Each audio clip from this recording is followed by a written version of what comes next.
Welcome back to the Pod Squad Beyond the Ballot. Today, again, it's just London and I because we are still sending good vibes to our girlie in Hamilton County, Jules. She should be back with us soon. But again, if everybody sends her good vibes, we know she's on the mend and excited to have her back soon. So, jumping in, London, how was your week? Oh my gosh, my week was amazing. This weekend we had my son's first birthday party. I was Oh, just like I put everything together too, from the decorations, the menu, just did it all. And we had all our family coming in town. Like it was just such a special evening. So I'm on cloud nine. With that, wonderful. Happy birthday, Nylan. happy birthday, baby. I love you. We made it 1 year and a lifetime to go. Yeah. Okay, so was that kind of like the plan? You were like, "Oh, I'm just gonna go ahead and take care of everything," or did you like have some people and then last minute you just needed to kind of like make some adjustments? I just plan on doing it myself because, like, stuff was expensive. I was like trying to do a lot with a little bitty budget. So that means I had Mhm. to put a lot of sweat equity into it to kind of give it the look that I wanted to have. So I Okay. started buying stuff off Amazon 2 months in advance. So I've been had an idea of what I wanted his first birthday to look like, and I kind of just been piecing it together myself. Okay. And my family helped me put it together, come up with the menu, all of those things. So So, I mean, what did you have? Because isn't the first birthday kind of like the baby shower menu, like some meatballs, like pigs in a blanket, some cake, I mean, some it ball- was still, we had black folk food. We had I ordered some pasta from Brain Food. I didn't make that, and I got like an actual cake design for him. But of course, I had buffalo dip. We had hamburgers, hot dogs that I grilled, chicken. What else we had? We had fruit. We had drinks, popsicles, like real backyard barbecue style, real family oriented. So that was the vision. I wanted to feel very like family backyard feels Yeah. while also having it. I had a little safari theme. So I made Oh. this real big elaborate backdrop balloon art. It was high quality. Yeah. So and when y'all see it, y'all be like, I need to start a business now. I'm not because that's Listen, it is a whole side hustle. I have a guy who is a Fisk alum. Now he's much younger than me. I met him. We were on a panel at Fisk talking about entrepreneurship, actually. So he came out of school and went to work for Caterpillar. So, like, that's a solid situation. He ended up working himself out of that job with a balloon company that he started. And mm, so he's now doing it full time. And he was like, just the freedom of my schedule, like the money is still good, this, that, and the other. And I was like, okay. So sometimes you don't think about just how you can turn something into a business. And so I actually have a niece now who's really handy and crafty. And like she did Kaya's, my daughter's balloon stuff for her birthday. And I was like, honey, this is a whole side hustle. Like you legit can just like book yourself maybe two parties, every other weekend, and then like make you some bank and not really have to worry about them 3 hours that you going to work at the little cupcake spot. I'm just saying. So you know what? Actually, you're making a good point. Every other weekend, I probably could fit that in. Like, why not? that Um, part, and then the other thing, and like not that I'm trying to give everybody like the secrets, but it's all fam. But the other thing that I hear is actually a decent one, and especially if you're gonna do some of the party stuff, is also to get some inflatables to be able to do the inflatable rental because those actually end up being a really good revenue generator and it's yeah. low on overhead. It's not like you got to buy a whole bunch of stuff each time. And as long as people aren't tearing up your stuff, but then you can like have some kind of insurance around it or whatever, or waivers. Yeah. So if you're gonna do the party thing, it might be worth like trying to look at what are the add-ons that you can have, because that would make it more convenient for your client is to be able to have more of like a one-stop shop versus I had to use this vendor for the cake. I had to use this vendor for the Mm. inflatable. I had to use this vendor for my balloons. I had to use this vendor because everybody does like the cutesy branded chips and drinks and stuff Yeah. like that. So if you got like a couple of people even together and like here you go, here's your package, that Right. that works. I'm just saying. I love that. That's such a great idea. I love it. All right, we're gonna have to talk offline. Because wait, economics is a black issue. So listen, we all trying to get Period. the bag. Period. We're trying to get to the money beyond the ballot. Yes, yes, yes. Okay, but no, that's so cute. That's so congratulations to you, mom, on your first anniversary of motherhood. Because it's always like a Hello. birthday, but it's also your anniversary. So congratulations to you. I Oh, we thank so you proud so of much. you. How was your weekend? Mine is I'm still on this clean slate situation. So like in my house, I painted my basement and I painted one of the other rooms in my house. Oh, you Um, got a basement. yeah, I have a basement. It's a fully furnished basement. Been doing some renovation just to like build out the kitchen, build out the bathroom. Was like a half bath, so now it's like a full bath. Again, just like moving stuff out, moving stuff in, moving people around. And so when I say like I was good going, but then like today I was like, okay, sis is tired, but I made it to church. Went and grabbed a snack with one of my girlfriends, and then came home to like prepare to talk to you guys. Okay. It's a big Hmm. weekend for us all. So Yeah. many renovations, so many projects, just everything's changing. So just staying focused, like keeping the goal in mind. I think that's what it is. Like just remember what you're working towards. And so was like so it can have meaning. I know that sounds real like cliche-ish, but yeah, just kind of remember, keep your eye on the prize. Keep your eye on the prize. All right. So that kind of feeds into the Olympics. Speaking of prizes, so how did we do? We're at the closing ceremony, closing of the Olympics. I know Girl, the US is sounds like, from my understanding, if I'm not mistaken, what I did see is that the US is coming out with the most medals. okay. Currently around like 126 medals total. The USA is tied with gold with China, which I'm not excited about. I don't want to be tied for number one with nobody, especially not China. But we're tied with 40 gold medals with China, but we're killing it. We got 44 silver medals, Okay. 42 bronze medals, which comes out to a total of 126. And then in second place, China has 40 gold, 27 silver, 24 bronze, and 491 total. So we have about well over 30 more medals than the second place person, which is China. Okay. And then everybody else is significantly far behind, with Japan coming in at like what they say 45 medals, Australia coming in at 53, and France coming in with 64. So yeah, we're doing our thing. And So did you American, hear any of the conversation? I know Uncle Shay Shay and Chad were talking about it on their podcast what they about talking about? how much that the Olympian athletes are paid for Mm, the medals. And so I guess this comes out of one of the Olympians were saying like she was concerned about like trying to pay her bills when she got back home because she was just in financial like dire straits. And it mhm. was like it's crazy that somebody is literally dedicating like years and years and years to train to go represent the country. It's having a concern like this. So they were each like committing to put up or pledging to put up like 25K each, to give like $50,000 in addition to these different athletes. And Wow. then like I think if they got a gold, they were like, oh, we give you a little bit more. And so I know a friend of mine who's an attorney was like, well, technically they're amateur athletes, this, that, and the other. And I'm like, but $40,000, you know what I'm saying? Like for an Olympic That's athlete. party. And like that's I guess let me say it in a better way before I save it. I feel like sometimes we look at athletes as like show animals.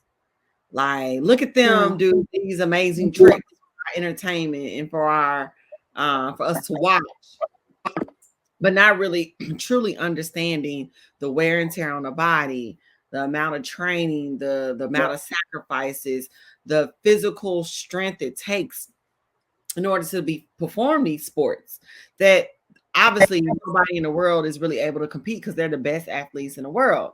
Right. Um, and we look at them as something like this is something they're supposed to do, and we pay them poverty wages for them doing very elite shit. Um, But is and that so really like the American way? Like, and again, I of know we're course, that's what I'm saying.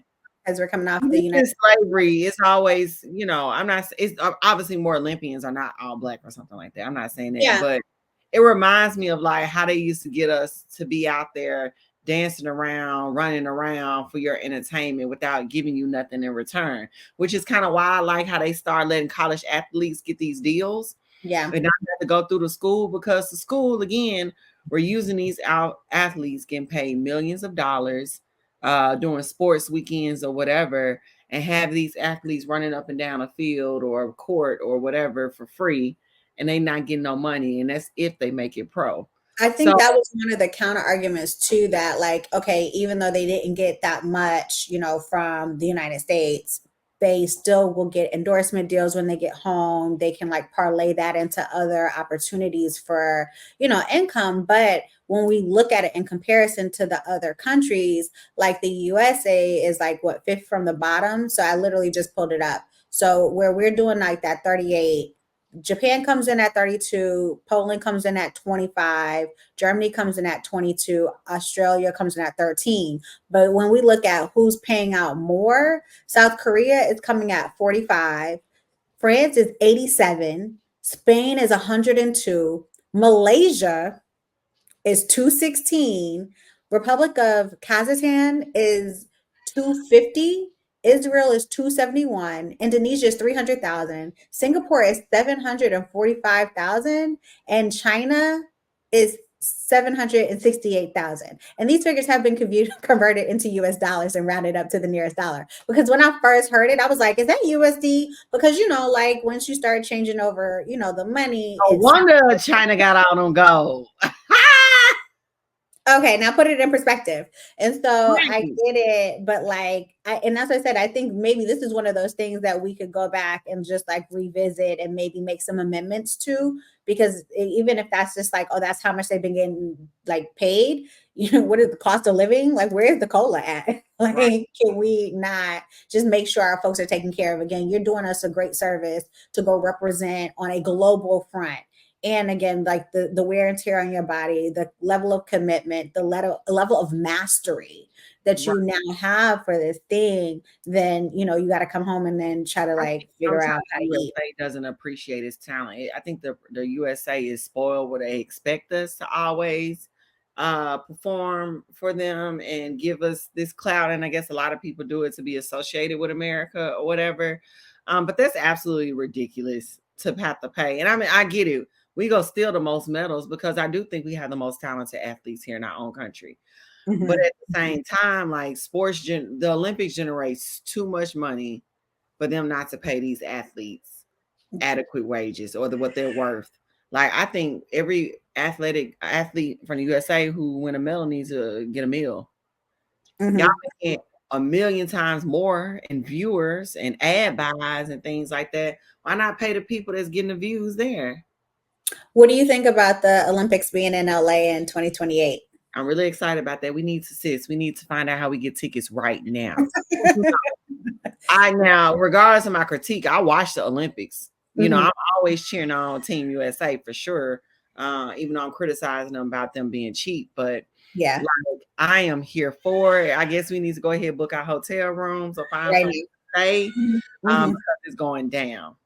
So I have one of my guys that works with me during elections. We were kind of talking about it, and he was like, "Well, the last Olympics," he was like, "Yeah, I took off the week and did it." I was like, "Oh, you went to the Olympics?" He said, "No, I watched it from my house, but I took off the whole week." He was like, "He's serious about it," and so I was like, "Actually, that's really interesting." So Yeah, again, the level of engagement and the level of patriotism around the Olympics be real, and so I am here girl. for LA. I woke up at 2 a.m. one day and then woke back after the volleyball game was over, woke back up for another 6 a.m. game. Like, Mhm, mhm, mhm. volleyball is my favorite sport. And I set my alarms to wake up at unorthodox hours just to watch these Just sports. to make sure you could tune I in. get it. Okay. I definitely get it, which is even more reason why you got people like me who will wake up in the middle of the night just to watch a sports game. Pay these people. Yes. What, pay me what you owe me? Right. Yes. Okay. Oh, also that was real quick. So Rihanna, did you see her at Crop Over in her lovely her band play outfit? She's a baddie at all times. She is a baddie. She's a Yes. baddie. Mom goals, relationship goals, like goals, income Mhm, mhm, goals, black mhm, equity mhm, goals, mhm, style goals. company goals, Rihanna's goals. Agreed. Agreed. Agreed. So, sis, in other news, speaking of international controversy, I was sitting at home watching the news this weekend and I saw a plane fall out the sky. Queen. So, what I saw in the news was this plane fell out the sky, if I'm not mistaken, in Brazil, Mm-hmm. and 61 people died. And when you watch this video, you literally see this plane just falling like it has no power and it just crashes. That was one of the most scariest things I've seen on TV in a very, very long time. And I was very curious that how in 2024 is an airplane, which is supposed to be one of the safest modes of transportation, falling out the skies like a bird. Um, but it was very concerning to a lot of people, and it's raising a lot of eyebrows. And for me, sis, I was really concerned about seeing this plane crash because lately we've been hearing all these scandals coming out of companies like Boeing and these airline companies around selling faulty parts or overlooking red flags around fixing the planes and things like that. And then or with like leniency, like that the government is changing certain policies around leniency around how regulatory is working. exactly changing the policies, changing regulations. Whistleblowers ended up dead randomly. People who shout out to Organized Tennessee. Listen, maybe I watched one too many movies, but when you start seeing the whole people come up like missing, dead, da da da, like just like not making sense, I was like, "Ooh, somebody need to call Olivia Pope immediately because that don't smell right." But go ahead, go ahead.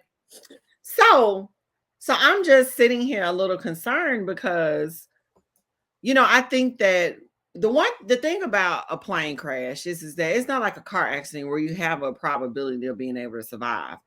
Most plane crashes, people do not survive. There's a 0% was 100% death rate on a plane crash. And so at this effort, really concerning because that is how people travel throughout the world. That's how we get our most delicate products here. Like air travel is such a huge part of our lives. And so now you're seeing air travel's integrity being exposed in a real way. And so, I'm sitting here thinking like, all right, and I hate to get political on this, but when I think about like air travel and I look at the presidential election, I'm looking at the candidates talking about regulations on companies and corporations. That scares me to think that Trump may be in office. And I know, how did I get there from a plane falling out the sky? Well, he's been the type of president while in office who deregulates policies and put less efficient policies in place that companies have to follow for safety reasons. If he gets back in office, you can have companies like Boeing or other airlines who make planes, again, having less regulations to hold them accountable to create safer planes.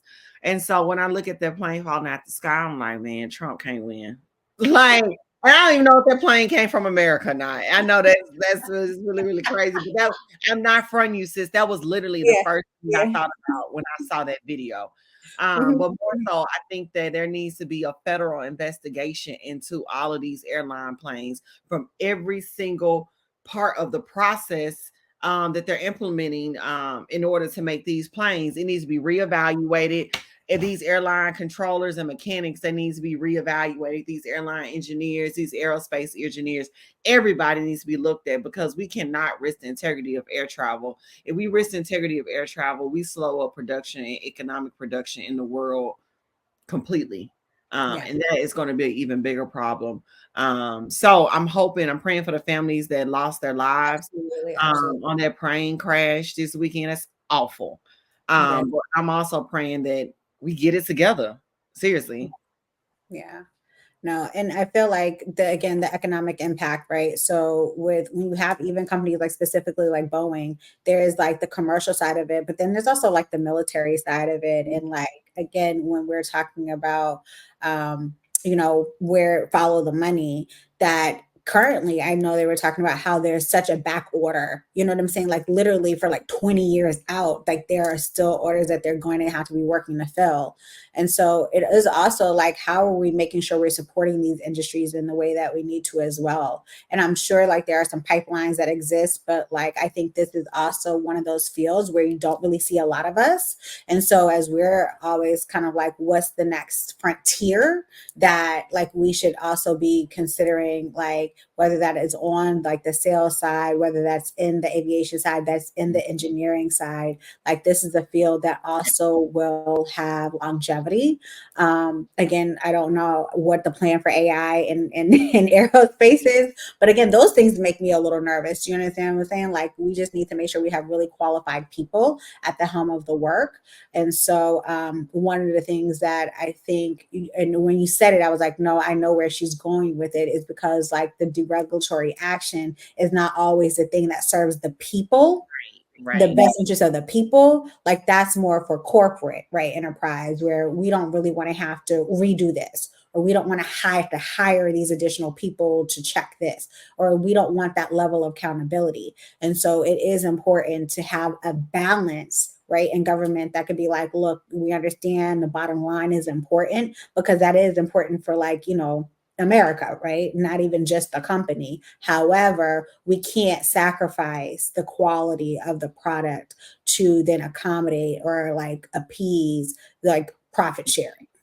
I So, think that was so scary about that Supreme Court case that came out this summer, with them weakening the power of these federal agencies. A lot of these federal agencies get appointed, the heads get appointed by the president too, and these agencies set uniform standards across the country of how certain agencies and issues are able to operate. For example, the EPA setting universal nationwide standards around environmental protection, and mhm. holding states accountable to how they are controlling the environment. When you weaken agencies like that who can hold folks accountable, then you then create a space where things are different based on where you live. So, you know, when it comes to these airline companies, the correlation is, if we're deregulating and not holding them to the same standards, then, you know, we can't hold these airlines accountable because they're following different standards. I think there needs to be international standards around this. So we got to do a better job at, you know, holding folks accountable. Yeah. So one of the things we also wanted to bring up, again, when we talk about Black economics, was that the U.S. Department of Agriculture announced the rollout of some long-awaited programs aimed at addressing past discrimination. So for decades, Black farmers and others have argued that they've been left behind by the USDA's lending programs. And so one of the things that Biden ran on in 2020 was a vow to fix that and bring more equity to farming. Again, as you know, like Black people, especially in the South, like agriculture, farming was like the thing that we actually did. Like that was us. And so coming out of a period of enslavement, that you still have people who are working the grounds. And so when we look at it, just two generations coming out of slavery, that by 1910, Black farmers had amassed more than 16 million acres of Hmm. land and made up about 14% of farmers. And so literally we were feeding America, right? And that now you have fewer than 4.7 million acres, fewer than 4.7 million acres that are still considered like Black farms. And so that those numbers have plummeted from where you had almost a million Black farmers to now about 36,000. And that's according to the Department of Agriculture's farm census. And so now like 1 in 100 farmers are Black. And I know we've seen like a resurgence of folks more our age demographic who are going back to like, you know, family properties, family plots, and deciding to, you know, be hands on and cultivating the land. And so I love that. And so seeing that now the opportunities are shifting where it is more equitable, that this historic payout is is not going to make up for it, but just like steps in the right direction. And so, because it had been documented for so long how like Black farmers were getting denied on loans, and or were foreclosed on faster than white farmers, that, again, when we think about our options, right? Like everybody's not going to be an IG influencer, but you might grow a mean cabbage, and a sis like me loves to eat some cabbage. So Okay. I wanted to like put that out there, because also when we start talking about like how the government impacts your everyday life, like this is something that has a tangible impact in our communities for folks that look like us. And Right. so the loans that are available now, ranging from like $10,000, like $500,000 for existing farms, and there are even some programs available for new farmers coming in. That's just things to take in consideration. You know what that reminds me of is, and I always forget the correct term, but when African Americans were trying to buy houses, but they never would give us the loans to buy a house over Mhm. a certain value or in the same Redlining. neighborhood, so we Yeah, could build no equity yeah, and no wealth off the homes. It reminds me of the Black farmers. When I think about farming nowadays, especially being in the Tennessee General Assembly, I know that agriculture is actually one of the biggest industries here where you can make a lot of money because you know what? Just like funeral homes, that people always die, people yeah, always got to eat. So there's yeah, always going to have a need to have farming a part of the system, and it's going to be a particular industry that's never going to stop. Now, yeah, the problem is so long because America is such a capitalist country and corporation heavy, these yeah, corporations have come in and wiped out the Black farmers because Black farmers who can't get access to more loans to buy better equipment to scale up, who are used to selling to mom and pop communities in grocery stores, they can't compete with these large corporations who got these machines and acres of food that they're just mass producing very, very quickly. And a penny of the time that it'll take a farmer, we are not able to compete. And yeah, so it's making hard for us to be able to stay in the industry when we can't compete against large corporations who are mass producing these things. And that goes for farming in general, unless you're able to scale up. But then also, nobody wants to buy or have a contract with Black farmers and things like that. Or people take their land through eminent domain for their own particular yeah, self-interest and things like that, or they can't get government contracts. So it's like this never-ending cycle of the burden of responsibility is so harsh on Black farmers that of course the market is going to dwindle down because they can't stay in it and feed themselves. So I do appreciate the Biden administration coming in at the last hour to try to show some relief to Black farmers and do something. You call that? we do appreciate it. Also, I felt like you was like giving season 2 and season 3 of Queen Sugar Oh, really? thing, because I think that was one of the good things about that show, right? Is like it was a different aspect of what life looks like, but a lot of people, in more rural areas who are like, okay, this is our land, this is what we do, this is how we provide for our communities and our families. It Right. was like a firsthand look. And so yeah, I think all of those things are really relevant. But then hold on, I felt like this is a Weaver moment, because you talked about how it's being corporatized. And so the first thing that came to mind was how Bill Gates has bought up all of this farmland, like highly productive farmland across like 17 states. And it's like, stay in your lane. Like you doing tech stuff, you doing farm stuff, or why are we doing this? Or even like from years and years ago, like I know the whole thing about Monsanto and how like it was almost that you like a farmer couldn't even just go get his own seed. Like you have to use a certain type of seed, and Right. how their seed was like an invasive species type of thing. And so like it would spread. And so if they found any of their crop on your land, now they're coming to take your land because this copyrighted and patented. And so like all the things that happen like on that side. And now then when you talked about federal deregulation of things, we talked about, EPA, we talked about like Arrow, but also that does impact food. And then again, the USDA, which sometimes that I don't know who's over there doing what. I just feel like that's a train to hell real quick, because some of the stuff they be doing is crazy. Do you understand what I'm saying? And like that is like life or death situations for people, whether we're talking about on the medicine side or the food side. But then also we're talking about the quality of food. And so when we're like, what do you want to put in your body? Like, how are you able to sustain your family? That we just have less control over that because of things being so corporatized. But yeah, that was my little rabbit hole on when you're just talking about the corporatization of it. No, I agree. I feel like corporations are taking out everybody, everything. Like, I feel like America's moving to where it's going to be like a handful of companies that own everything.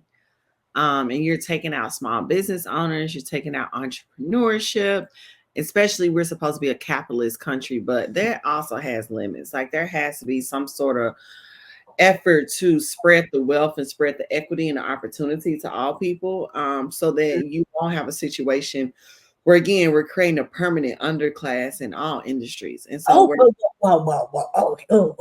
pick me, A. So yes, America is set off of a system of permanent underclass citizens. And that was, I'll have to cite it in another conversation, but it was something I was reading, and that was actually like the game plan. Like, this is what we're trying to do. We have to create a permanent underclass. And so then when you like, why is it like always, why y'all always make it a race issue? Because it's always a race issue. Because what like your systems are trying to do is make sure Blacks are permanently the underclass. Right. So If you're like, going to choose to be in the underclass, y'all choosing us to be the underclass. It's not a fair game. If you don't compete fairly, then you get in the underclass.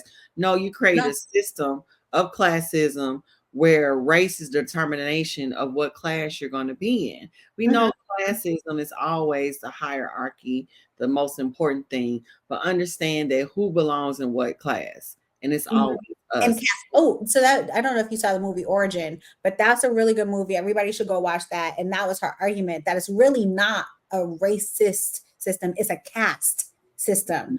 And like, she makes the argument, because everybody was like, what are you talking about? But she does a really great job of making the argument, and they do a really good job of portraying that in the movie.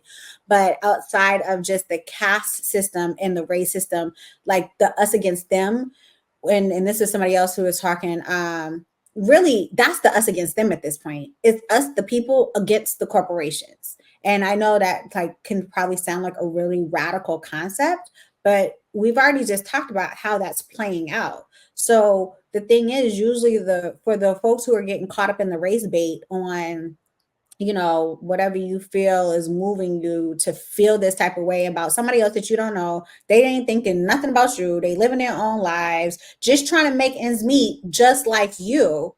But y'all both have commonality in that space versus this other like 1% of people who literally are yanking everything. Do you understand what I'm saying? Like, they don't want you to have shit. Like nothing. Like not even a middle class anymore. Like, we don't even really have like, you either got it or you don't. But they've been telling us it's coming. Like, if you look at the movies within the last 10 to 15 years, it's not like it's a secret. I feel like I'm not too big of a conspiracy theorist or anything like that, but I do believe like people let you know what's happening before it happens. Look at a lot of these movies like The Hunger Game, Alita, a couple of other movies that's come out. Like, they're all about the permanent underclass uprising against the elitists. And you see that happening right now. You see the permanent underclass. Well, Black people, we always been in the underclass. I feel like prior to the last 20 years, we had a better shot at getting out than we do now. But at the same time, like, we know how difficult it is to pull yourself up by the bootstrap. And we've tried several times to fight our way out of this system and make it better, and have had failed attempts. But now I also believe, Nadira, that it's not just like Black people are going to be impacted the most, but you're going to see other races and even whites who are going to fall into this permanent underclass. And I'm going to go back to, I hate to go back to this presidential election again. You put Trump in office, there will be a permanent underclass. And now a lot of the MAGA people support him go find themselves in a permanent underclass too. Just like with us Black folks. But they already are. And that's the crazy thing. So with this, the warped mentality of it, or the fragility of the whiteness is, you already are. And the only thing that makes you feel like you got a leg up on somebody else is that you don't have no melanin in your skin. And somehow you bought into this thing about the people who do have melanin, which legitimately everything in the universe has. We all got it. Like from when you walk outside and look at the blade of grass to like every living thing has it. Y'all the only people that don't carry this thing. And something about that tells you that you have superiority over them, that you literally are superior and they're inferior to you for Right. that thing, that literally that one thing. That's all you got. And so like that's the craziness of it because you got to get up and lie to yourself every day. That's my dissertation on white fragility. Y'all are fragile because it's a lie. And you built everything about you, your identity, your like being, your value, your purpose on a lie. And so if we Absolutely. can just like shatter that a little bit, get past it. It's okay though. And like we ain't even really mad at you for it. Like that's the other crazy thing. Like we ain't even really mad. It's just like, oh bless your heart. That's what we have for you. So like get over it. Come to the meeting because now we really trying to get to what's going on. Period. And Get I think over it. that's the thing that, and like y'all check on me in a couple of days. This is the thing that be getting people killed. So now we all in conspiracy theory area. But no, like again, that unification of the people, that is what they can't afford to do. And when you start seeing leaders starting to like, okay, reach across like international waters, to reach across color barriers, to reach across socioeconomic barriers, now we got problems. And so I don't know how that happens into 2024. Again, the MAGA stronghold is really, really like pervasive, right? This white Christian nationalism is strong. I don't see that. Like I don't have a little globe. You know, what's the little thing called? Where you Snow can globe. like no, like the one that predicts the future. Oh, you don't even see them no more. But the little things. I don't have those. But if you just said like what would radically change, you know, the what America functions like, it would be for all of the people, like for the people to be like, we're done, unsubscribe. Like, again, pay me what you owe me. Like, I'm not going to be a slave for you. And again, that's not just Black people. I'm not going to be a slave to these systems. And we want something different. That is literally what the out looks like. Absolutely. Well, what I'm hoping is that I hope nothing catastrophic happens in order for us to get it right. But what I do is hope is that we are able to come together. I do see a lot of unity behind Kamala Harris's campaign, so I'm optimistic or hopeful that there will be some sort of change and we can undo some of the stuff and change the circumstances. But right now, we got to keep talking about it, sis. We got to talk about it. We got to have a conversation. We got to call people out because this is all a lie, and this lie is going to break us, and we're going to be on the verge of destruction. So it's so funny you said we have to talk about it. I was on a call earlier this week for work, and it was with a foundation actually, and the guy was saying like, well, yeah, still kind of prepping to, because what would an administration, again, not even so much just like Donald Trump being elected, but what would this administration look like, and especially for the work that we do. And so I was like, and when he first said it, I was like, oh, like I legit had like a physical like response because I hadn't had to think about that in a couple of weeks. And I was like, sir, I even, do we have to still do that? And he was like, yeah, we have to still do that. So I think you're right. We still have to do that to not lose sight. But I love that you're like, you were able to articulate, but I have hope. You know what I'm saying? I am like actually hopeful about what could be.